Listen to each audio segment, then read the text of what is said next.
Me gustaría que empezáramos a considerar la Escritura. En el capítulo 17 de Mateo, voy a empezar a leer del verso 10 en adelante. Y comprendo que es un mensaje bastante complejo y bastante extenso, que es imposible sacarlo a luz en un solo mensajito por la radio.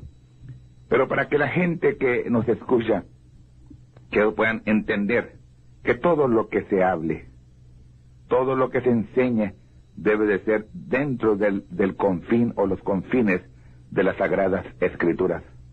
Aquellos libros que han sido autorizados y han sido puestos como la Sagrada Biblia, lo cual nosotros nombramos el libro de los libros, lo cual es la Biblia Sagrada. Entendemos nosotros que estamos en los últimos días, que estamos por ver la venida literal de nuestro Señor Jesucristo. Pero al mismo tiempo, ahí es donde viene la controversia, y debemos nosotros de entender que cuando Jesucristo vino la primera ocasión, no le entendieron, no le comprendieron, porque no habían podido diferenciar o dividir la Escritura, porque las profecías que hablaban sobre el advenimiento de nuestro Señor Jesucristo ocupaban un periodo de aproximadamente 2000 años, pero para el cumplimiento de unas partes y el cumplimiento de las otras partes había una era o una dispensación que iba a separar una parte de la otra, y aquellos judíos israelitas no pudieron hacer la división correcta y la separación, y esa es la causa por la cual crucificaron al Rey de Reyes y al Señor de Señores, porque no pudieron diferenciar de la primera a la segunda venida. Muy bien, entonces hubo una venida, y todo mundo predica la venida de nuestro Salvador, de nuestro Señor Jesucristo, pero hubo un paréntesis, y ha habido un paréntesis de aproximadamente 2000 años, y este periodo ha sido el tiempo de gracia, cuando Dios está lidiando con el pueblo gentil, la iglesia, la esposa, la novia, la elegida de nuestro Señor Jesucristo. Pero al mismo tiempo, miramos entonces que este periodo ha sido el tiempo en el cual Dios ha estado llamando una iglesia de su nombre, a través de la predicación del Evangelio. Entonces miramos que está a las puertas la consumación del cumplimiento de las Escrituras, cuando por fin vendrá Jesucristo en su segunda venida. Pero si acaso nos da el tiempo suficiente, si no en este domingo, el siguiente domingo, poder probar por las Escrituras que nuestro Salvador Jesucristo, Él no pone pie aquí en la tierra en el tiempo de su segunda venida. Al contrario, lo encontramos a Él en el aire. Por supuesto que Dios no se puede alejar o separar de la Escritura. Dios pone un plan, y conforme Él pone el plan, así sigue ese plan a través de todas las edades. Como por ejemplo, cuando el Señor decidió, aún antes de que el hombre fuese un pecador, que Él iba a redimir al hombre por medio de la sangre. Entonces cuando Adán pecó, cuando Adán cayó, cuando Adán estaba fracasado, Él mismo bajó, y cuando Él bajó, inmediatamente después de investigar al hombre y preguntarle quién te enseñó que estaba desnudo y así por el estilo, aunque estaba cubierto con hojas de higuera, luego Él sacrificó un animalito, y entonces con la piel de ese animalito cubrió, hizo túnicas para Adán y su mujer. Entonces lo primero que hubo fue derramamiento de sangre, y Dios no puede mudar. Dios está obligado a su ley. Dios tiene que sujetarse a lo que Él tiene escrito, y a través de los siglos mataron toros, machos cabríos, animalitos, tórtolas, palomas, y cuantos más animales eran sacrificados para que se derramase la sangre. Pero por fin vino el Cordero perfecto, el Hijo de Dios, Dios hecho carne, y fue al Calvario, donde Él mismo derramó su sangre, porque estaba obligado a la ley, a su propia ley. De manera que Dios no muda, Dios no cambia.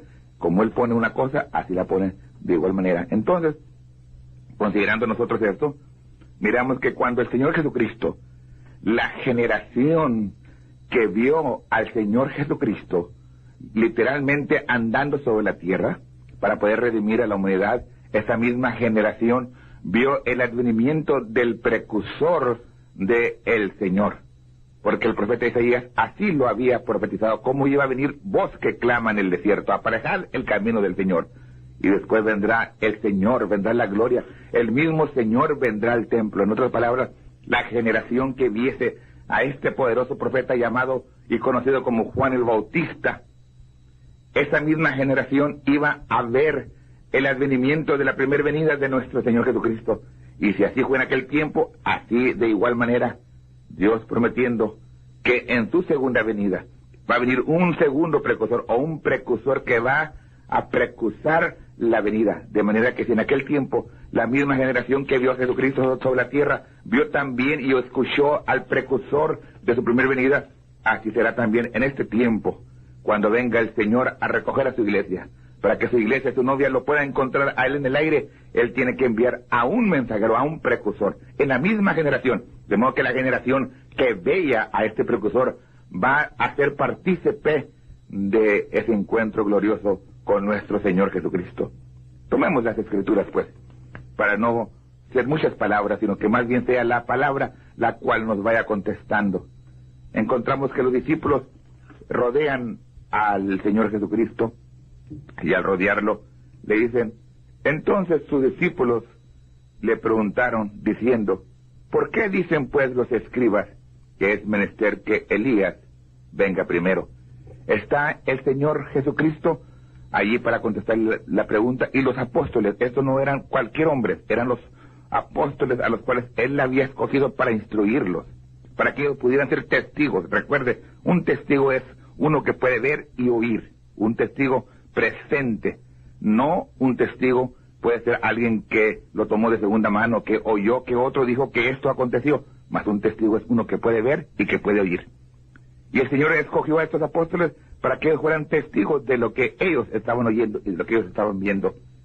Y cuando ellos estaban con Jesucristo, ellos le dijeron, mira, es que los escribas son los hombres que escriben la Biblia, ¿vio? Y los hombres que escribían la Biblia se encararon con los apóstoles y les dijeron, el hombre que ustedes siguen no puede ser el Señor Jesucristo, no puede ser el Salvador, no puede ser aquel hombre que estaba profetizado que había de venir. Por ejemplo, había dicho el profeta Isaías que la Virgen va a concebir y va a dar a luz a un hijo y llamará su nombre Emmanuel, ¿verdad? O sea, Dios fuerte, Padre eterno y príncipe de paz, y ella va a dar a luz. Pero entonces los escribas decían, no puede ser posible. Este hombre, el Señor Jesucristo, debe de ser un hijo legítimo porque realmente no tiene padre, porque se creía, y la leyenda lo comprueba, que María había dado a luz y había sido embarazada por un soldado. Pero entonces cuando los escribas dicen, ¿cómo puede ser posible si este fuese el Jesús, el Cristo, el Mesías, el prometido, aquel ungido de Dios, como había dicho el profeta, he aquí mi siervo en el cual tomo contentamiento, el cual yo he escogido, yo lo voy a ungir, para cumplir Lucas capítulo 4, cuando dijo el Señor Jesucristo, hoy se ha cumplido esta escritura en vuestros ojos, cuando tomó la parte del profeta Isaías y dijo, el Señor, el Espíritu de Jehová sobre mí, porque me ha ungido para traer buenas nuevas, para predicar el mensaje de liberación, para predicar el mensaje de jubileo, de liberación para aquel que sea un esclavo al pecado, porque yo he venido para cumplir esta misión. Entonces, si acaso él es esa persona que se reclama que él es ese Mesías, ese ungido, no puede ser, dicen los escribas, porque ¿dónde está Elías? Y la Biblia dice que antes de que venga Jesucristo, tiene primeramente que venir un precursor. ¿Cómo ha de venir el ser más grande y más supremo y más tremendo que jamás puede haber, que venga aquí a la tierra y que no venga un precursor? ¿Cómo puede ser posible? No puede ser posible, porque ¿dónde está el precursor? ¿Dónde está Elías?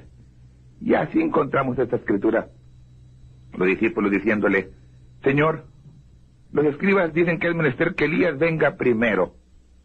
Ahora, quiero que se fijen en el siguiente verso, capítulo 17 de Mateo, verso 11. Y respondiendo Jesús le dijo, a la verdad, Elías vendrá primero. En primer lugar, y luego tiene un coma. A la verdad, Elías vendrá primero. Ahora, si se sabe gramática, ¿verdad? Para eso se va uno a la escuela a aprender lo que es, ya sea el castellano, el inglés o el idioma que uno hable. En primer lugar, debemos de considerar que Jesucristo, las palabras textuales orales del Señor Jesucristo está diciéndole, contestándole a los apóstoles, a la verdad, Elías vendrá primero. Hablando de un tiempo futuro, no de un tiempo pasado. Vendrá primero, y luego coloca a este profeta. ¿Qué es lo que va a hacer este profeta? Y dice, y restaurará todas las cosas. En otras palabras, va a ser un profeta restaurador. ¿Pero qué es lo que va a restaurar? Todas las cosas. O sea, para restaurar todas las cosas, necesitamos de comprender que todo lo que ha sido creado ha sido por la palabra de Dios. El cielo, la tierra, los diferentes mundos, el mar, nosotros mismos que somos humanos, todos fuimos creados por la palabra de Dios. Y lo único original es la palabra de Dios. Entonces lo primero que tiene que ser restaurado es la palabra de Dios. Porque la palabra es la que trae todas las cosas a su orden y a existencia. Entonces, este profeta va a ser, este Elías va a ser un restaurador. Y luego continúa hablando con ellos y les dice, más os digo que ya vino Elías. En otras palabras, les está diciendo el Señor Jesucristo, miren, quiero que entiendan una cosa. Elías vendrá primero. Ustedes no lo entienden ahorita, no entienden y no saben separar la primera venida de la segunda venida, pero cuando yo regrese, porque yo le voy a decir a ustedes que yo voy a regresar, y cuando yo regrese, va a venir primeramente Elías, y él va a restaurar todas las cosas. Pero quiero que entiendan que si mi segunda venida trae un precursor, mi segunda venida, y ya trajo un precursor, porque yo ya estoy aquí presente. Y dijo, a la verdad, dice, ¿verdad? Mas yo os digo que ya vino Elías y no le conocieron. No conocieron a Elías. Ahora, este Elías que está hablando aquí el Señor Jesucristo, nosotros entendemos que es Juan el Bautista. Si usted toma su Biblia, usted va a encontrar que la Biblia, en el libro de Malaquías, por ejemplo, promete a dos profetas. Capítulo 3, promete el precursor de la primera venida. Y luego capítulo 4 promete otro profeta, que también lo llama Elías. Entonces, no dice la Biblia, he aquí, vendrá Juan el Bautista. No, señor. Porque si acaso hubiera dicho Juan el Bautista, pues cualquier persona hubiera dicho, yo me llamo Juan el Bautista, yo soy ese. Pero usted tiene que identificar al profeta por la Escritura, porque el profeta debe ser identificado dentro de la Escritura y debe ser vindicado por el Dios Altísimo. Ahora, el Señor le dice, a la verdad, mas yo digo que ya vino Elías y no le conocieron, antes hicieron en él todo lo que quisieron. Así también el Hijo del Hombre, o sea, yo mismo, el profeta, padecerá de ellos. Los discípulos entonces entendieron que les habló de Juan el Bautista. Ellos entendieron que el primer precursor de nuestro Señor Jesucristo fue un Elías, y que su nombre fue Juan el Bautista. Cuando la Biblia habla de él, habla de Elías. Ahora, si usted se fija en una cosa, en el capítulo 4 de Malaquías, versos 5 y 6, dice, he aquí yo os envío a Elías el profeta, antes que venga el día del Señor grande y manifiesto. En otras palabras, si aquel tiempo fue un tiempo tremendo y glorioso, y cuando vino el Señor Jesucristo a la tierra, Dios envió un precursor, y la misma generación que vio a Jesucristo también tuvo la oportunidad de oír y ver a Juan el Bautista. Pero crucificaron a Jesucristo porque no conocieron al precursor. Entonces, si esa misma generación pudo ver a ambos, así también en esta era, creo yo sinceramente que lo puedo probar por la Biblia, por las Escrituras y por las vindicaciones que Dios ha hecho, porque lo que prometió, Dios lo ha hecho en este tiempo. Puedo probar que esta generación, que es la última generación, la cual la Biblia habla y aún dice de muchas diferentes maneras, como por ejemplo cuando vieran ustedes que la higuera brota, o hablando de la higuera, habla de Israel, que esa generación va a ver el cumplimiento de todas las cosas. Entonces, no habla de cientos de años, habla de una generación. Y esta generación en la cual nosotros estamos viviendo, verá o estará presente cuando el mismo Señor Jesucristo venga del cielo. Pero cuando venga viene a juzgar, pero no puede juzgar a la humanidad si no es que primeramente envía a un profeta, a un restaurador. Porque dice Malaquías, he aquí yo os envío a Elías el profeta, antes que venga el día del Señor grande y manifiesto. Y él va a convertir el corazón, o sea, transformar el corazón. Dígame usted, ¿qué religión puede convertir el corazón? ¿Qué religión, qué hombre puede transformar el corazón? A los hombres los envían a las prisiones, los amarran, los atan, los amenazan, y no hay quien pueda convertir el corazón, no puede transformar el corazón. Pero hay uno que puede transformar el corazón del humano, y ese es Dios. Entonces, ¿y cómo lo hace Dios? A través de su palabra. Dios transforma al hombre, la palabra de Dios transforma al hombre, lo puede cambiar. ¿Y cómo es esto? Ahora recuerde una cosa, antes que venga el Señor, yo enviaré a Elías el profeta. La misma generación que está esperando al Señor Jesucristo, recibirá a un restaurador, a un mensajero. Continuaré después.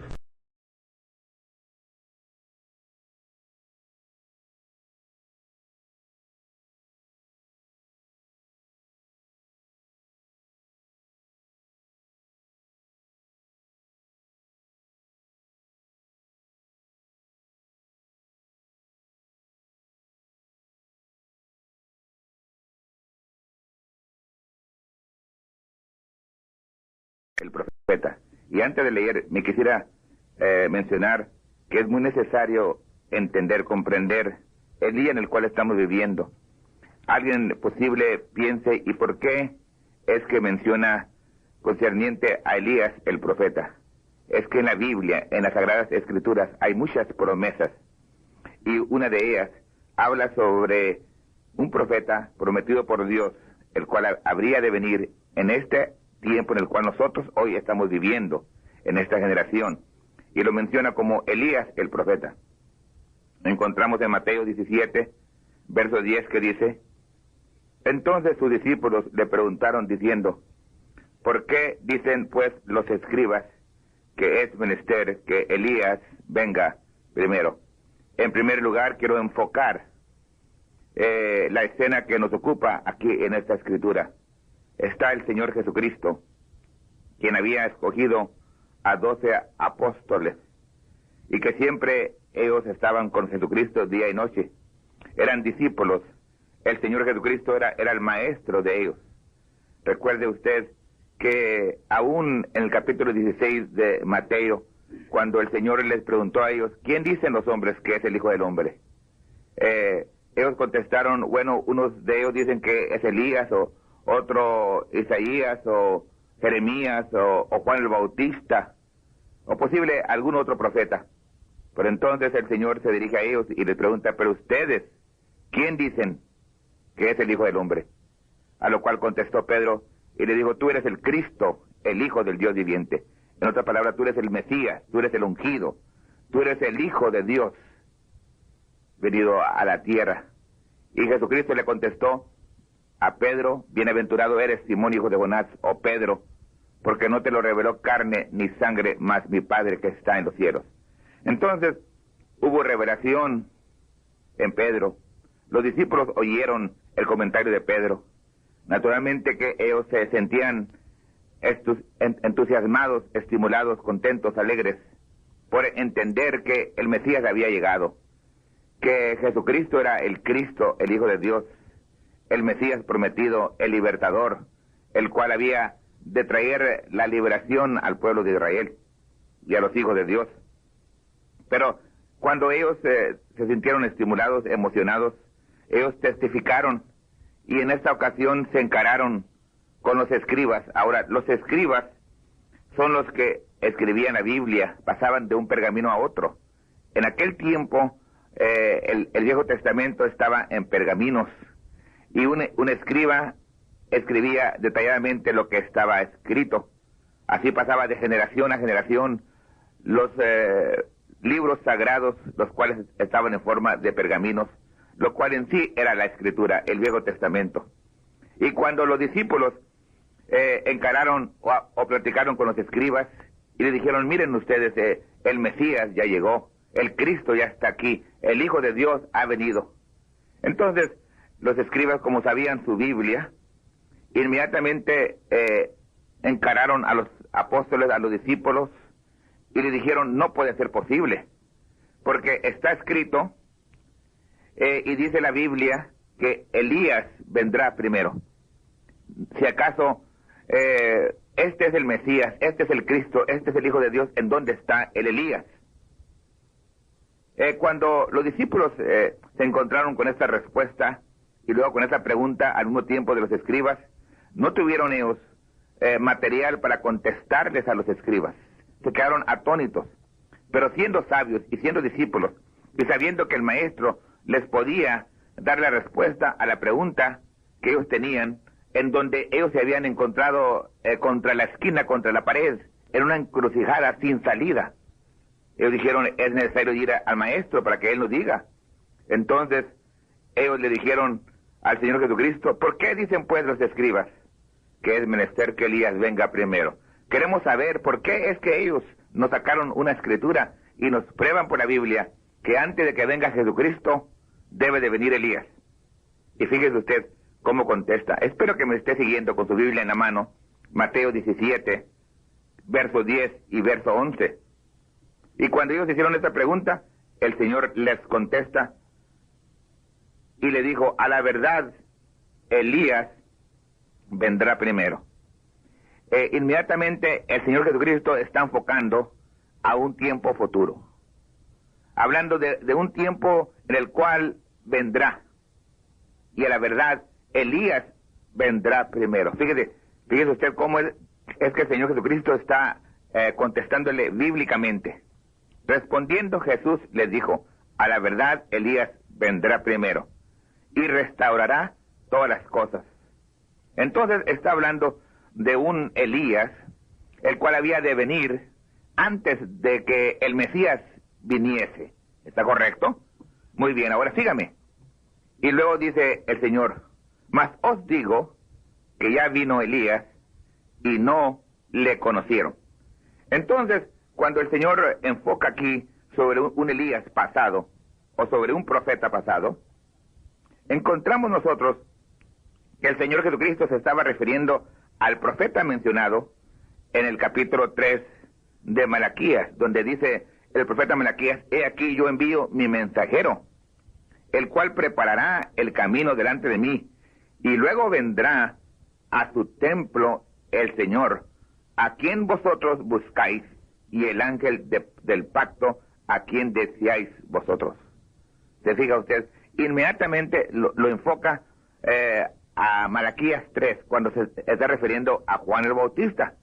Mas os digo que ya vino Elías y no le conocieron. Y usted lee el verso 13 del capítulo 17, dice la Biblia, los discípulos entonces entendieron que les hablaba de Juan el Bautista, hablando del profeta que ya había venido. Mas os digo que ya vino Elías. Y el Señor Jesucristo en esta ocasión lo está llamando Elías. Pero dice, cuando vino este Elías, dice, no le conocieron. Ahora, cuando los discípulos llegaron al Señor, naturalmente que ellos se habían encarado con los escribas, y los escribas habían tomado la escritura de Malaquías 3, donde el Señor prometía a un mensajero, el cual iba a preparar el camino. Y luego ellos estaban uniendo la misma escritura que decía Malaquías 4:5, donde dice, he aquí yo os envío a Elías el profeta, antes que venga el día del Señor grande y terrible. Entonces los escribas tenían a ambos profetas unidos en un solo profeta.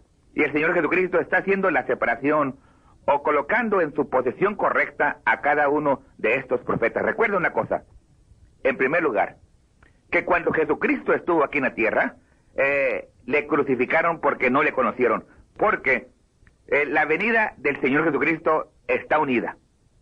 Pero esta unión del Señor Jesucristo para Él hacer lo que Él debía de hacer, tenía un paréntesis, hacía una división de aproximadamente 2000 años. Y ellos esperaban que la consumación de la venida del Señor se cumpliera en una sola venida, y no podían entender que eran dos venidas distintas. En primer lugar, tenía que venir Jesucristo para pagar el precio, para redimir, para morir en el Calvario, para morir en la cruz. Y antes de que ese Jesús viniese, en realidad, o Jesús viniese para redimir, tenía que venir un profeta para preparar, un precursor para preparar el camino del Señor, y luego vendría el Señor mismo al templo. Entonces, cuando Él ya muriera, Él se iba a ir, y entonces Él tenía que regresar. Y es donde los discípulos y la gente no podía captar cómo es que eran dos venidas separadas, aunque venía unido. Pero en medio de esa unidad un paréntesis de aproximadamente 2000 años. Entonces, está hablando de dos venidas del Señor y está hablando de dos profetas que iban a precursar la venida del Señor. En primer lugar, el primer precursor tendría que ser el profeta de Malaquías 3 y no el Elías de Malaquías 4. Y ahí es donde está la controversia y es donde aún los escribas le dicen a los discípulos, no puede ser posible porque la Biblia dice que Elías vendrá primero, antes de que venga el Mesías, y Jesús le dice, a la verdad, ellos están correctos. Antes de que venga este Mesías, Elías vendrá primero, y él va a restaurar las cosas, y luego, entonces, viene el Mesías. Mas yo os digo que ya vino Elías. Ahora, si usted se fija, usted posible diga, no, hermano García, Juan el Bautista era el Elías de Malaquías 4. Permítame leer el testimonio del profeta Juan el Bautista. Si usted voltea conmigo a la Biblia, al Evangelio según San Juan, capítulo 1, verso 19, es que llegaron los judíos, llegaron los escribas, los fariseos, los príncipes, se llegaron a Juan y lo interrogaron y le dijeron, queremos oír de ti, ¿qué es el testimonio que tú nos vas a dar? ¿Quién eres tú? Y dice así San Juan 1, verso 19, y este es el testimonio de Jesús. Cuando los judíos enviaron de Jerusalén sacerdotes y levitas que le preguntasen, ¿tú quién eres? Recuerde usted, la administración de la palabra pertenecía a los sacerdotes y a los levitas. Recuerde, los escribas son los que escribían la Biblia. Los que ofrecían los sacrificios en favor del pueblo por los pecados que habían cometido eran los sacerdotes. Los que asistían al sacerdocio era de la tribu de Leví, los levitas. Ninguna otra tribu podía ministrar en el sacerdocio. De manera que los escribas inmediatamente enviaron a los hombres responsables por ofrecer los sacrificios en favor del pueblo. Y ellos llegaron y luego le preguntaron a Juan, queremos saber, ¿tú quién eres? ¿Quién eres? Identifícate, o saca tu identificación, dinos quién eres. Y confesó y no negó. Mas declaró, no soy yo el Cristo. En primer lugar, estoy en San Juan, el Evangelio según San Juan, capítulo 1, verso 19 en adelante. Dijo, no soy yo el Cristo. En otras palabras, el Mesías. Recuerde usted que Pedro le dijo a Jesús, tú eres el Cristo, el Hijo del Dios viviente. Y le contestó Jesucristo, bienaventurado eres Simón, hijo de Jonás, porque no te lo reveló ningún maestro, ni carne, ni sangre, mas mi Padre que está en los cielos. Entonces, Juan le dijo a los levitas y a los sacerdotes, no soy yo el Cristo. Y le preguntaron, ¿qué pues? Si no eres el Cristo, ¿qué pues? ¿Eres tú Elías? Dijo, no soy.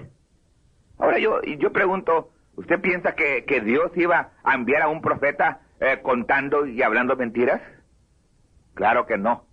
Porque un profeta siempre habla en representación de Dios. Es la boca de Dios. Es el que le trae al pueblo la palabra de Dios, los pensamientos de Dios. Y él, Juan el Bautista, recuerde, un profeta no se hace profeta. Un profeta nace profeta, escogido antes de su nacimiento. Un hombre puede estudiar para ser ministro, para ser evangelista, pastor, doctor, maestro, lo que usted quiera. Pero un profeta no puede hacerse profeta, tiene que nacer profeta. Usted sigue la escritura, desde su nacimiento ya es escogido. Juan el Bautista, aún antes de que esta Elizabeth concibiera, siendo una anciana, de parte de Zacarías, el esposo de ella. El Señor o el ángel llegó a Zacarías y le dijo que iban a ser un hombre, un varón, y que se iba a llamar Juan, y que iba a estar lleno del Espíritu Santo desde el vientre de su madre.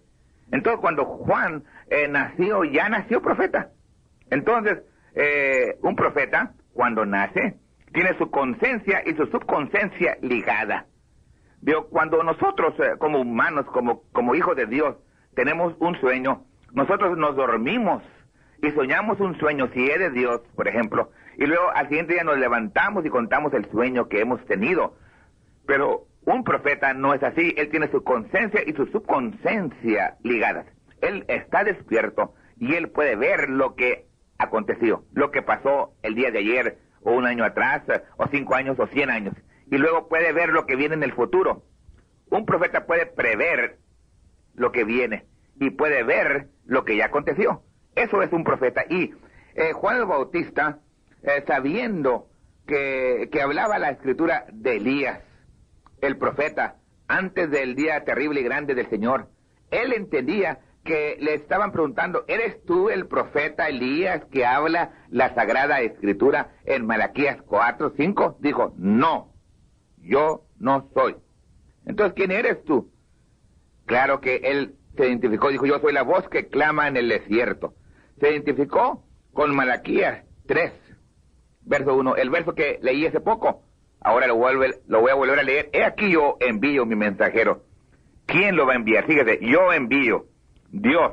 He aquí, Dios envía su mensajero, el cual preparará el camino delante de mí. Está Dios hablando.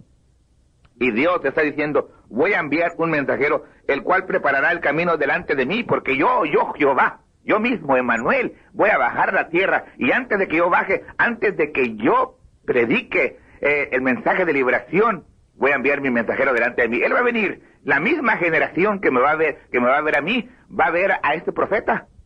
Entonces dice, y luego, después de que prepare el camino delante de mí, luego vendrá a su templo el Señor. ¿Quién va a venir? El Señor Dios. No una tercera persona o segunda persona. Quiero que se fije usted. Porque se habla mucho de tres personas distintas. Eso es una farsa, porque realmente es un solo Dios. Y una sola persona, una sola personalidad. Porque la Biblia dice que cuando Jesucristo nació era Emmanuel, que declarado, o sea, interpretado, es Dios con nosotros. Es que Dios mismo se hizo carne. El Verbo fue hecho carne y habitó entre nosotros. Entonces vendrá el Señor a su templo. ¿A cuál templo? No un templo hecho de manos. Porque dice Hechos 7:48, si bien el Altísimo no habita en templos hechos de mano, como el profeta dice. No, Señor, Él vino en un cuerpo de carne, el mismo Señor. Ahora, si usted lee Filipenses, usted puede encontrar que Él era Dios y dejó su lugar como Dios y vino en un lugar, en un templo humano para venir a vivir como hombre. Recuerde que Pablo dice en 2 Corintios 5:19, Dios estaba en Cristo, Dios mismo estaba en Cristo reconciliando al mundo de pecado. Entonces Jesucristo era Dios encarnado. Era el Señor viniendo a su templo. Recuerde usted que cuando Él hablaba, destruían el templo, yo en 3 días lo voy a reedificar. Ellos pensaban que estaba hablando de un templo hecho de mano, pero Él estaba hablando de un templo creado por Dios, el mismo tabernáculo, porque Dios había cambiado de tabernáculo, de aquel santuario que habían construido los hombres, a un santuario que Dios mismo había creado. Pero antes de que viniese, este Señor, este Dios Todopoderoso, debería de venir un mensajero para preparar el camino del Señor. Dice la Escritura, en el mundo estaba, y el mundo fue hecho por Él, y el mundo no le conoció. El mundo no le conoció. ¿Y por qué es que no conocieron a Jesucristo? Recuerde una cosa, es que no conocieron tampoco al precursor. No conocieron a Jesús, porque no conocieron a Juan el precursor. Si usted no entiende y no conoce, no reconoce al precursor, mucho menos va a conocer usted al Mesías, al Señor. Después termino.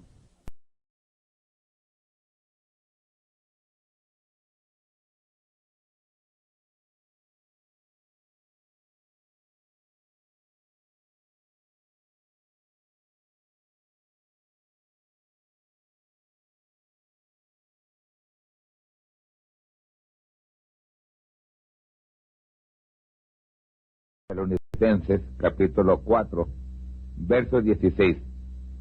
Porque el mismo Señor, con aclamación, con voz de arcángel y con trompeta de Dios, descenderá del cielo, y los muertos en Cristo resucitarán primero. En primer lugar, hemos estado hablando en 2 veces anteriores, el domingo antepasado y el domingo próximo pasado, donde esta escritura abarca el periodo, o sea, 3 diferentes etapas. Quiero llamar la atención a aquellos que estudian las escrituras. Dice, porque el mismo Señor, con aclamación, coma, con voz de arcángel, coma, y con trompeta de Dios, descenderá del cielo. Claro que los seguidores del Señor Jesucristo están esperando la venida del Señor y esperan que Él descienda. Debemos de ver nosotros que la Escritura nos habla exactamente cómo es que Él desciende. Dice que Él desciende con aclamación, con voz de arcángel y con trompeta de Dios. Hablando la palabra que son tres diferentes cosas, y en esto podemos nosotros ver y necesario de entender qué son estas tres cosas. Dice primeramente, descenderá del cielo. Hablando el apóstol San Pablo, este gran misterio, porque aún dijo en versos anteriores, no quiero, hermanos, que ignoréis acerca de este misterio. Es un misterio, es una cosa que es misterio, es algo que está encubierto, algo que está oculto o escondido. Pero los misterios son para ser revelados, deben de ser dados a conocer, para que la humanidad, el cristianismo, sepa exactamente cómo se efectúa la venida del Señor. Dice que Él descenderá, pero primeramente dice con aclamación, luego la segunda cosa con voz de arcángel, la tercera cosa con trompeta de Dios. En primer lugar vamos a considerar la frase descenderá del cielo, ya que nosotros, dice el verso 17, le encontramos en el aire. El Señor Jesucristo no baja a la tierra, no pone pie aquí en la tierra, a Él le encontramos en el aire. Recuerde una cosa, que todo lo que se enseña debe de ser escritural. Una cosa que me agrada bastante es que tenemos un tipo, o sea, un bosquejo, una sombra, para que así podamos ver nosotros la realidad de la cosa. Antes que usted pueda ver un retrato, primeramente hay una negativa, y luego esa se desarrolla, y luego ya presenta el retrato para que usted pueda ver lo que estaba en el negativo. Así es las escrituras. Si algo va a hacer Dios, si algo está por cumplir Dios en este tiempo, en este siglo XX, claro que debe de haber un bosquejo, porque no nos podemos ir a ciegas, a abrazar, a creer, a aceptar, a predicar una cosa que no tiene base o fundamento o raíz en las escrituras. Porque sobre todas las cosas, no importa qué teología o ideología tenga el hombre, puede parecer muy hermosa y muy preciosa y muy atractiva y posible conquiste a seguidores. Pero si esa ideología o teología o enseñanza que el hombre presenta no está basada en las escrituras, totalmente basada, recuerde, tiene que ser de punta a fin, o de principio a fin, de punta a punta. Tiene que ser totalmente, exactamente, completamente escritural.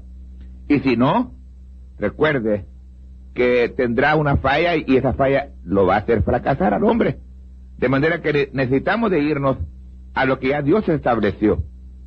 Porque Dios puso ejemplos, puso tipos, y nosotros debemos de irnos exactamente como está la sombra o el tipo. Y para poder entender cómo es que el Señor descenderá, es necesario irnos al Viejo Testamento y ver cómo es que Dios ha descendido en otras ocasiones. Por ejemplo, hemos hablado del gran éxodo que aconteció en el tiempo cuando Israel estaba en esclavitud en Egipto. Aún tienen una preciosa, tremenda película, la cual se llama El Éxodo, el gran éxodo. Éxodo significa salida, partida, saliendo. Y cuando hubo un éxodo, de la manera que Dios efectuó ese éxodo, es muy precioso comprender y entender para que así podamos nosotros saber qué clase de éxodo y cómo es que Dios va a llevar a cabo el éxodo presente. Porque hoy presentemente se está llevando a cabo un éxodo y tiene que ser de la manera correcta, bíblicamente, para que nosotros seamos partícipes del éxodo correcto, escritural. Encontramos que el Señor llamó a Abraham. Ya sabemos que Dios lo llamó, le prometió que iba a bendecir a su simiente. Y aunque le prometió bendecir a su simiente, le advirtió que su simiente iba a ser extranjera y peregrina en tierra ajena. ¿Cómo es que iba a ser oprimida por los extractores? Miramos nosotros cómo es que se vendió a José y luego vino un hambre sobre toda la tierra y por fin llegó Jacob, sus hijos, a residir o a radicar en Egipto. Cuando entraron ellos a Egipto fueron recibidos con los brazos abiertos, porque José era un profeta, era un hombre de Dios, usado por Dios, el cual le había prevenido a el rey Faraón la gran hambre que venía sobre la tierra. Y cómo es que por la sabiduría de Dios a través de José, cómo es que se almacenó suficiente alimento para que Egipto llegase a ser el centro del alimento mundialmente. En todo el mundo había escasez de pan, excepto en Egipto. Y la causa que había abundancia de pan en Egipto es porque Dios tenía ahí a un hombre llamado José, el cual Dios lo había llamado como profeta. Y este hombre le advirtió a Faraón cómo es que iban a venir 7 años de hartura y luego iban a venir 7 años de escasez, de hambre, y cómo es que iban a olvidar los años de hartura, porque cuando el hombre tiene hambre olvida los tiempos buenos. Pero, le dijo José, almacena la comida y luego cuando ya la gente no tenga comida en los 7 años de hambre, les puede vender. Y Faraón miró que estaba correcto y puso a José como el jefe, el gobernador. Bueno, y por esa causa es que cuando entró Israel y sus hijos, su familia, fueron recibidos con brazos abiertos de parte de los egipcios. Pero llegó el tiempo en que murió José. Y luego, realmente llegó el tiempo en el cual se levantó un faraón que ya no conocía a José. O sea, se olvidaron de los bienes que ellos habían recibido por medio de José y los israelitas. Y miraron que el pueblo de Israel se iba multiplicando, iba creciendo, estaba poderoso y tremendo, y muy industriosos y llenos de la gracia de Dios. Entró la envidia, y por esta envidia los hicieron esclavos, hasta que llegó el tiempo en que el clamor del pueblo de Israel, del pueblo de Dios, llegó hasta los oídos de Dios. Y el trato mal que le daban a los israelitas llegó hasta los ojos de Dios. Miramos que en este tiempo ya había pasado el tiempo en que el mismo Moisés, habiendo nacido en Egipto, recuerde, cuando Moisés nació, ya eran esclavos, ya estaban bajo la aflicción, eran el tiempo más duro de la era del pueblo hebreo. Y él tuvo que huir porque sus hermanos no comprendieron que él era el hombre indicado para libertarlos.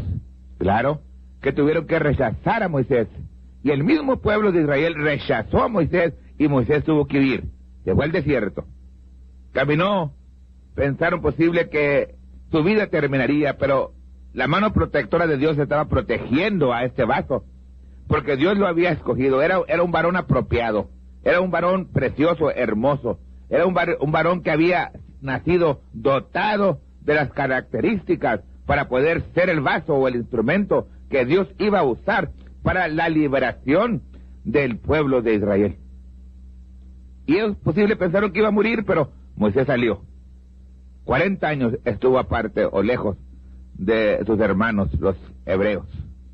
Allá estuvo y por fin se casó con una mujer llamada Séfora, tuvo hijos, y el suegro de Moisés fue Jetro. Pero un día, aproximadamente a los 40 años después de haber salido de Egipto, miró hacia la montaña y vio. Ustedes saben bien que lo que se llama la nube la nube o la columna de fuego es la misma cosa. Columna de nube o columna de fuego. De día es una nube para proteger al pueblo de Dios, y de noche era una columna de fuego para alumbrar o alusar o dar luz al pueblo de Dios.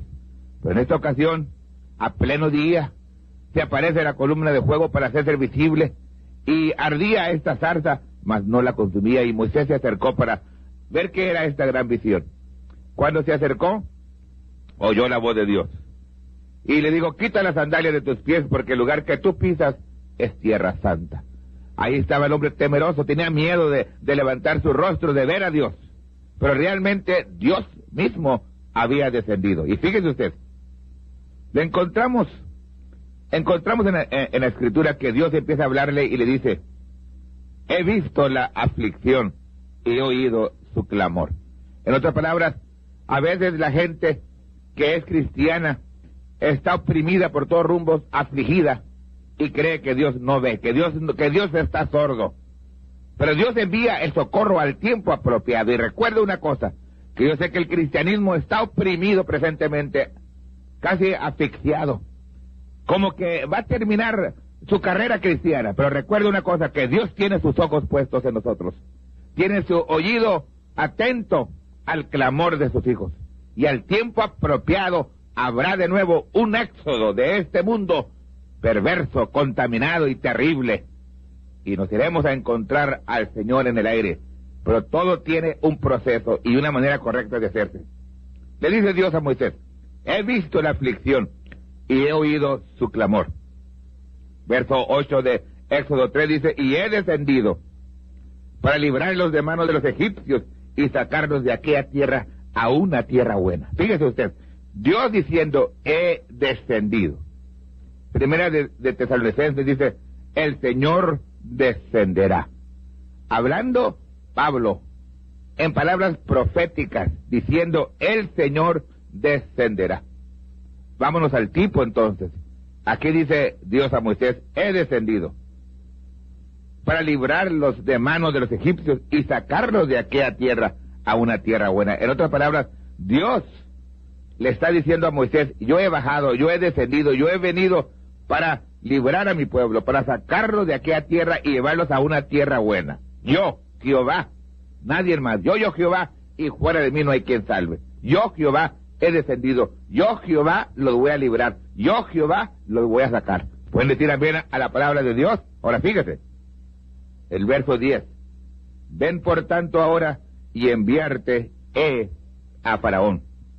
Dios descendiendo a un profeta y usando el velo de carne de un profeta para ir a sacar a su pueblo de la esclavitud.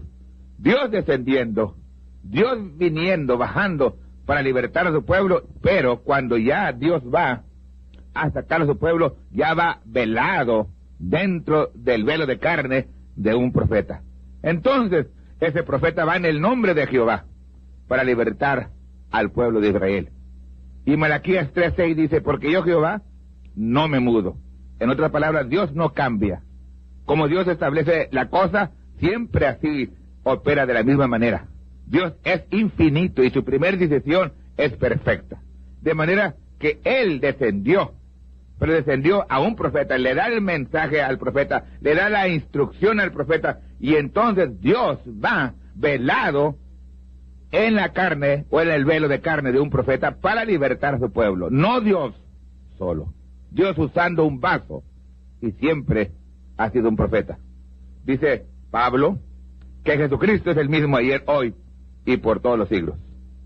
Nos pasamos a la escena a Egipto. Ya Moisés llega a Egipto.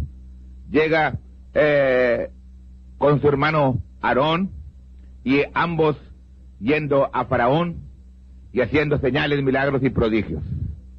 Ahora fíjese, hemos oído de cómo es que Moisés hizo grandes milagros y prodigios. Recuerde que Moisés le decía a Aarón lo que hiciese, y Aarón hacía lo que Moisés decía, porque Dios respaldaba el mandato o las órdenes de Moisés. Y todo el mundo religioso sabe esto, pero quiero que se fijen en una cosita. Que Dios le dio a los israelitas el mensaje de éxodo. O sea, le dio el mensaje de salida. Y cuando lo hizo a través de Moisés. Dios le dijo: hablad a toda la congregación. En otras palabras, dales el mensaje de alerta, de preparación. Le dijo: mira, viene a medianoche un clamor, viene una mortandad, viene el tiempo de muerte literal en aquel tiempo. En ese tiempo es muerte primeramente espiritual y luego literal. Le dice: mira, dale el mensaje al pueblo, instrúyelo correctamente, y aquel que reciba el mensaje correctamente y lo lleve a cabo, lo efectúe, ese va a ser libre. Todo el que no haga caso al mensaje que tú le des, van a tener que perecer.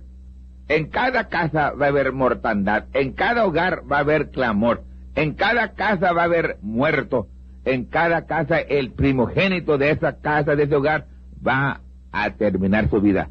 Le va a caer una enfermedad mortal y rápidamente van a morir todos los que no escuchen el mensaje que tú les vas a dar. De modo que tienen que prestar oído. Por eso es que he dicho que aclamación, Dios descenderá con aclamación, con voz de arcángel y con trompeta. Aclamación es un grito, es un mensaje de urgencia, un mensaje para que el pueblo despierte del sueño en el cual se ha encontrado. Un mensaje de instrucción. Y le dice Moisés al pueblo, mira, aparten un cordero. Ese cordero lo van a sacrificar. Y luego la carne tiene que ser asada al fuego. Tiene que tener panes sin levadura y hierbas amargas. Y después de que hayan sacrificado ustedes el cordero, tomen un manojo de hisopo y mojadle en la sangre que estará en una jofaina. Cuando sacrificaron el cordero, la sangre cayó en una jofaina.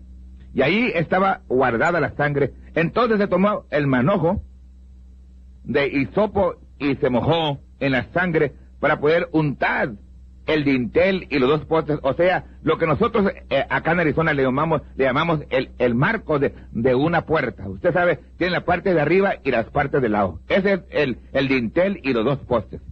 Y ahí se aplicó la sangre, para que cuando la persona entrase dentro de esa casa, entraba por debajo del dintel y a ambos lados un poste que estaban untados con sangre, identificándolos a ellos con el sacrificio que ellos habían sacrificado a cabo de la instrucción que el profeta Moisés les había dado. Recuerden, tenían que hacer exactamente como Moisés les dijo.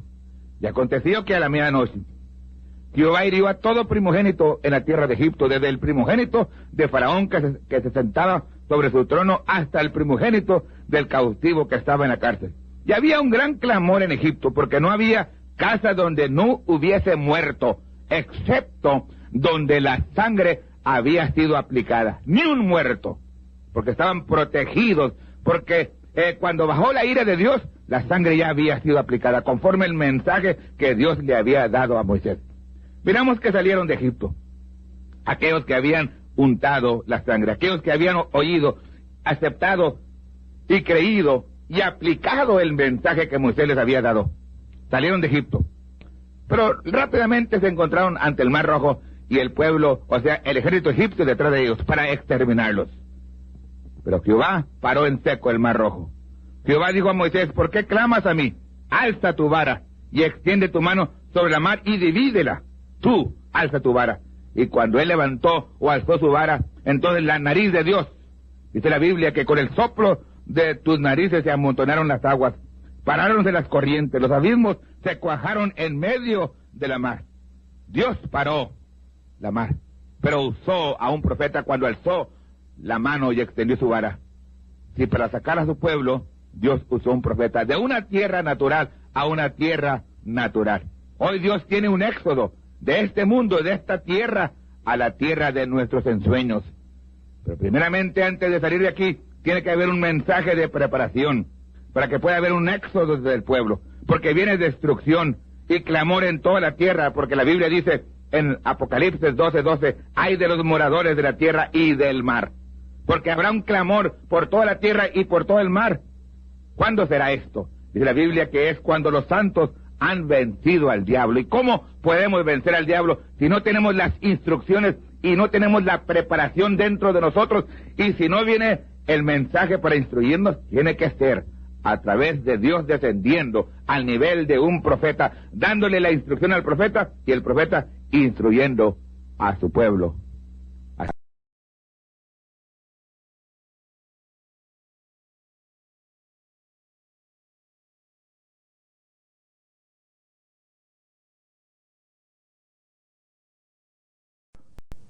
En la primera venida, el precursor fue Juan el Bautista. Él fue el Elías, el cual fue a preparar el camino para que pudiera venir el Salvador, Jesucristo, para redimirnos a nosotros. Ahora, cuando Jesucristo estuvo aquí en la tierra, naturalmente que no fue reconocido porque no reconocieron al precursor. La gente no conoció al precursor ni tampoco conoció a Jesucristo. En esta segunda venida, también viene el Señor Jesucristo. Y recuerde, antes de que venga Jesucristo a levantar su pueblo, Él envía a un profeta. encontramos que la Escritura nos enseña que Jesucristo no pone pie aquí en la tierra. Si usted se fija, Primera de Tesalonicenses, capítulo 4, dice que al Señor Jesucristo, nuestro Salvador, le encontramos a Él en el aire. Y para poder encontrarle a Él en el aire, tiene que haber una resurrección, tiene que haber una transformación, tiene que haber una reunión entre los muertos y los vivos, ya transformados, inmortales, para poder encontrar al Señor Jesucristo en el aire. Todas estas cosas tienen que acontecer antes de que nosotros podamos encontrar al Señor Jesucristo. Y para poder nosotros ser transformados, necesitamos de recibir un mensaje conforme la Escritura, porque el mismo Señor descenderá del cielo con aclamación, o sea, con grito, con un mensaje. Y para traernos este mensaje, para prepararnos para encontrar al Señor Jesucristo en el aire, hago énfasis y hago hincapié y repito, para que la gente me comprenda, que al Señor Jesucristo no lo encontramos aquí en la tierra. Al Señor Jesucristo, nuestro Salvador, le encontramos en el aire. Y para poder encontrarle en el aire, necesitamos de estar preparados. Entonces, en esta segunda venida, ha de venir también un precursor. Este Elías, el cual ha de venir, viene para restaurarnos, ¿a qué? A la fe original de los padres. ¿A qué se refiere esto? Es a la Biblia, a las Sagradas Escrituras. Entonces tiene que venir un mensaje, el cual nos restaura o nos regresa 100% a la palabra de Dios, porque sabemos que los juicios de Dios están por caer, la destrucción está por golpear la tierra, pero para que esta destrucción o estos juicios puedan caer, Dios tiene que enviar un mensaje de advertencia, porque Dios nunca destruye o manda juicio, sino primeramente advierte a su pueblo, como en el tiempo de Noé. Para poder enviar el diluvio o la destrucción, Dios envió una advertencia, y esta advertencia la envió por un profeta. Dios siempre advierte a su pueblo a través y por medio de un profeta, como en el tiempo cuando Dios iba a destruir a Nínive. Para poder destruir a Nínive, Él necesitó enviar a un profeta. Y aunque el profeta no quería llevar el mensaje, porque sabía que Dios era paciente, misericordioso, y trató de huir, aunque él huyó, él no pudo huir o continuar huyendo, porque Dios tenía que enviarlo. Y miramos cómo es que por fin llegó Jonás a Nínive y predicó el mensaje de advertencia que si acaso no se arrepentían, en tantos días Dios iba a destruir a Nínive. Así que miramos que el plan de Dios siempre está, que cuando va a enviar juicios o va a destruir, envía un mensaje de advertencia. Y para enviar un mensaje de advertencia, siempre envía a un profeta. Ahora esto nos lleva de nuevo a la escritura que hemos citado, Malaquías 4:5. He aquí yo envío a Elías el profeta antes que venga el día de Jehová grande y terrible. Entonces miramos que antes de que venga el día de Jehová grande y terrible, Dios prometió enviar a un profeta. Yo quiero continuar narrando la historia de hermano William Marion Branham, al cual Dios envió en este siglo XX como un poderoso profeta. Le dije el domingo pasado que este hermano nació el día 6 de abril de 1909. Cuando él nació, una lucecita posó sobre su cuna. Es la misma columna de fuego que dirigió al pueblo de Israel, la misma columna de fuego que se encontró con Moisés en el monte, la misma columna de fuego que se encontró con Saulo de Tarso cuando iba rumbo a Damasco. Y miramos nosotros que esa columna, cuando se identificó con Saulo, le dijo: yo soy Jesús, a quien tú persigues. Encontramos que en 1 Corintios dice que aquella columna o aquella luz que dirigía al pueblo del Señor era Jesucristo, aquella piedra era Jesucristo. Jesucristo, el mismo ayer, hoy y por los siglos. En realidad, es un tema diferente, pero quiero que se fije. Cuando nació este varón, el día 6 de abril de 1909, en el estado de Kentucky, a la edad de 7 años les comenté cómo es que una voz le habló y le dijo que no contaminara su cuerpo ni bebiendo ni fumando. Este varón nunca bebió, nunca tomó, nunca correteó o anduvo detrás de mujeres, se guardó porque Dios lo había preparado para un trabajo especial. En el año 1933, cuando él tenía aproximadamente 44 años, él estaba bautizando en el río Ohio a 500 personas. Cuando de repente bajó una luz, que es la misma columna de fuego, y fotografiaron, salió en la prensa, había más de 2,000 personas escuchando. Esto está anotado, está archivado, y podemos enviarle una copia de este periódico. Cuando en sí vino la voz que dijo, así como Juan el Bautista fue enviado como el precursor de mi primera venida, así tú eres enviado como el precursor de mi segunda venida. Esto fue en el año 33.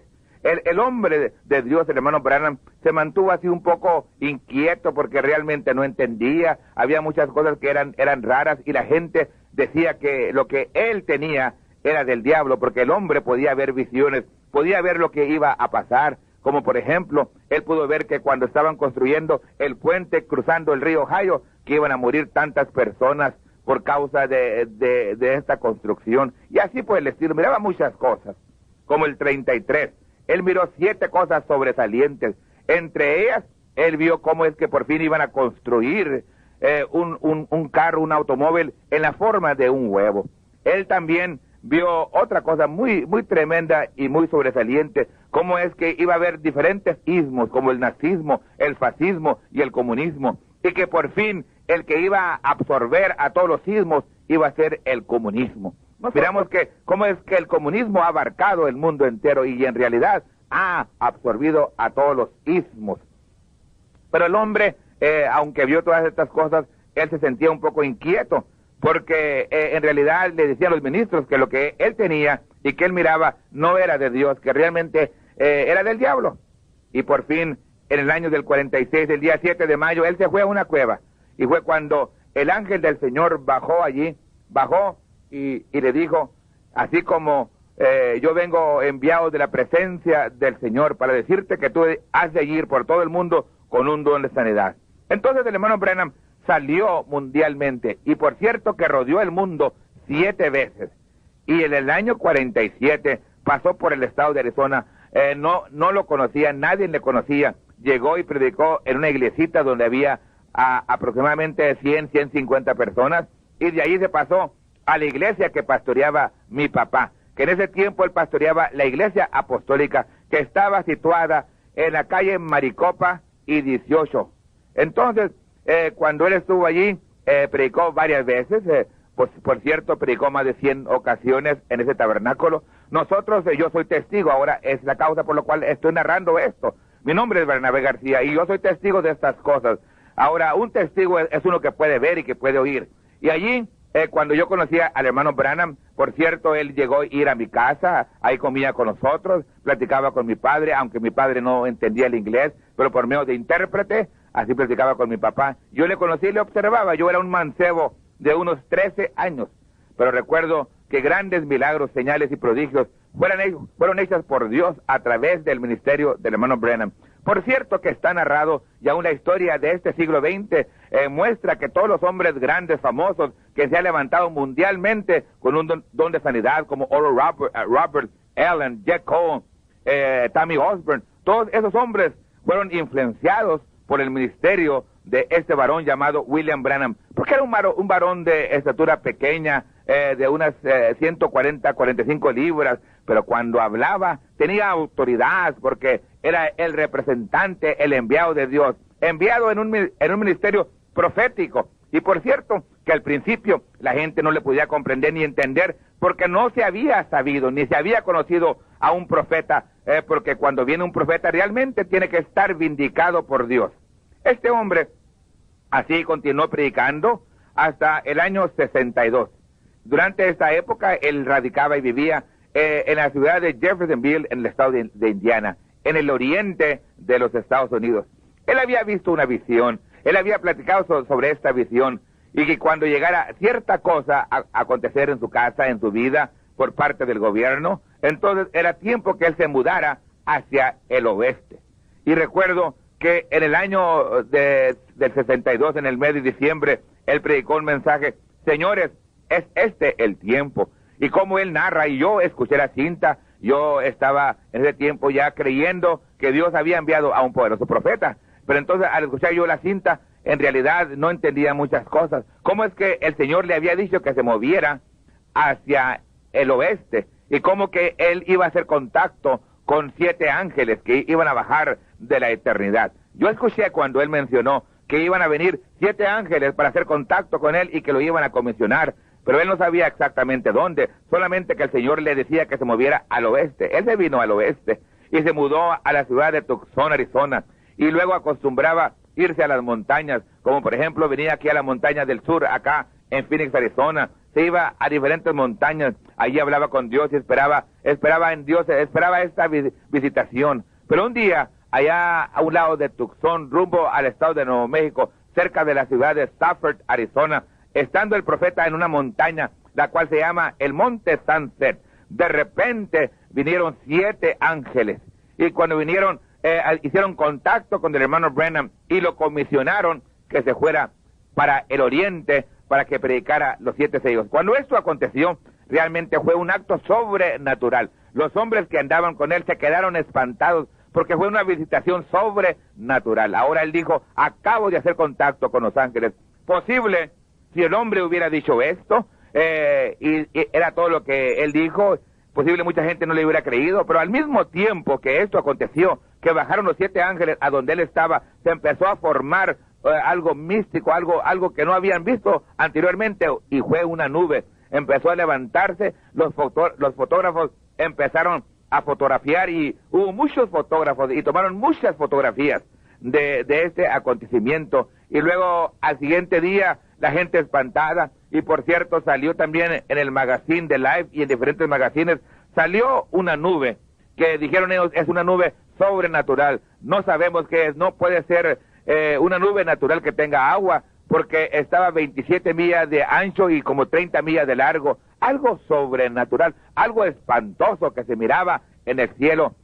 Por cierto que los científicos y los hombres que estudian estas cosas no pudieron dar respuesta a qué era esta nube y por qué era esta nube. Le nombraron la nube misteriosa.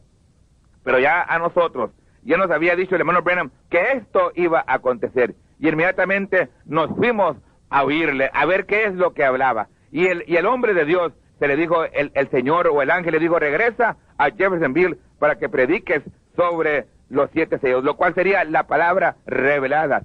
Ahora, encontramos nosotros que cuando el hermano Branham empezó a predicar, él dijo, miren, si ustedes voltean esa foto, esa nube, la voltean hacia un lado, ustedes van a ver el rostro del Señor Jesucristo. Cuando nosotros volteamos el retrato que salió en el Life Magazine y que salió también en la prensa en el estado de Arizona, entonces miramos, nos espantamos, nos asombramos, porque en realidad sí mostraba el rostro de Jesucristo. No solamente lo mostraba, pero pudimos ver que es exactamente lo que habla el capítulo 1 de Apocalipsis, el verso 13, cómo tenía su cabello blanco, su barba blanca, y cómo es el juez Jesucristo, el juez que había bajado. Era el rostro del Señor Jesucristo, como una señal en los cielos, para que nosotros comprendiéramos que Él mismo había bajado para darle una comisión especial al hombre que Él había predestinado y que había comisionado como su profeta para preparar, para ser el precursor de la primera venida de nuestro Señor Jesucristo. El hermano Branham entonces se fue a Jeffersonville y empezó a predicar los sellos. Y encontramos nosotros que la Escritura nos habla en el capítulo 5 de Apocalipsis, que el apóstol San Juan estaba llorando, porque estaba uno sentado en el trono y estaba en su mano un libro sellado con 7 sellos. Y no había ninguno digno de abrir el libro ni desatar sus sellos. Nadie podía, y si realmente no hubiese quien tomase ese libro y pudiese explicar realmente lo que allí hablaba, realmente la humanidad estuviera perdida. Ciertamente que Jesucristo redimió, ciertamente que Jesucristo pagó el precio, pero se necesitaba de narrar lo que está escrito. Y aunque la Biblia ha sido predicado por siglos y siglos y siglos, pero en realidad nunca se podía entender en su totalidad. Pero había un tiempo destinado y preparado por Dios, en el cual Dios había de enviar un mensajero, el cual recibiría de mano del Cordero, porque es el Cordero el que abre estos 7 sellos. Miramos que cuando Juan estaba llorando, dice que entonces vino uno de los ancianos, porque había 24 ancianos, hay 24 ancianos que están alrededor del trono, protegiendo el trono, y un anciano declara sabiduría, majestad, madurez. Eran hombres que estaban realmente maduros, y este anciano le dice a Juan, no llores, he aquí el león de la tribu de Judá, él ha vencido, y él ha tomado el libro, él es digno. Y cuando se le dijo esto, se le dijo que un león había vencido, el león de la tribu de Judá. Y cuando él voltea para ver este león, no ve a un león, veo un cordero, porque realmente cuando bajó el Señor Jesucristo y traía la peluca de juez, era el tiempo para juzgar, para traer juicio, para traer venganza sobre aquellos hombres que habían rechazado a Jesucristo, que habían rechazado al Hijo de Dios, que habían rechazado el Evangelio, que habían rechazado la predicación de la palabra, y todo esto debería de haber venido sobre la humanidad, porque se anunció que ahí viene el juez, ahí viene el león. Pero cuando Juan volteó a ver el león, ya no vio al león, vio al cordero ensangrentado. ¿Qué quiere decir esto? Es que Dios había extendido misericordia sobre la humanidad, que Él tenía un hombre aquí en la tierra para poder revelar los misterios, para revelar el libro de redención. Entonces, miramos nosotros que el hombre empezó a predicar los 7 sellos, porque el libro, la Biblia, estaba sellado con 7 sellos, o sea, el libro de redención, un sello se quitó, el primer sello, otro sello se quitó, el segundo sello, y empezó a abrirse.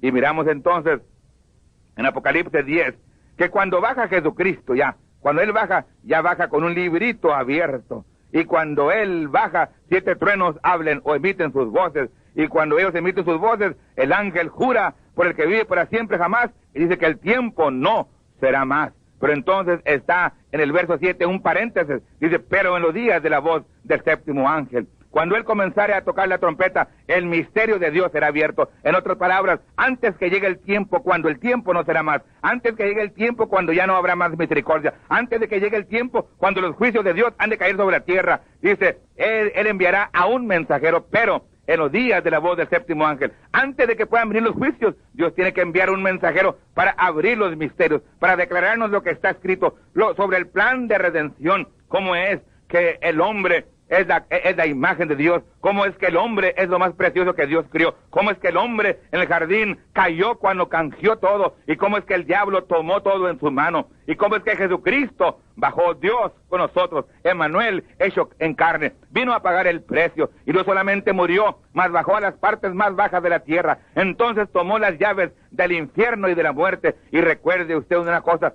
que las llaves del reino ya se las había dado a Pedro, pero las llaves del infierno y de la muerte tuvo que ir Jesucristo hasta las partes más bajas de la tierra, y cuando tomó las llaves pasó por el paraíso y abrió el paraíso, y salieron muchos de los muertos cuando se levantó Jesucristo. Dice la Biblia que muchos de los muertos también se levantaron. Entonces, esa llave del infierno y de la muerte ha estado en manos del Cordero de Jesús. ¿Por qué está esto? Porque llega el tiempo cuando a una muerte quedará debajo de los pies de los santos. Pero para que todo esto esté debajo de los pies de los santos, tiene que haber la revelación de lo que está escrito, de lo que realmente Jesucristo nos ha comprado, nos ha redimido. Si acaso Él vino a redimirnos, Él vino a comprarnos. ¿Y qué vino a comprarnos? La salvación, la redención. ¿Y cómo podemos nosotros vencer al diablo y a una muerte? Tiene que haber una revelación dentro de la Sagrada Escritura, donde nos narre el Señor: he aquí mi misterio, he aquí mi plan, he aquí mi redención entre vosotros. Pero tiene que venir un poderoso profeta para declararnos. Y quiero decirle, mi precioso amigo y hermano, que Dios bajó en este siglo XX, los misterios han sido abiertos. Solamente es que nosotros escuchemos la voz de Dios enviada para este último siglo.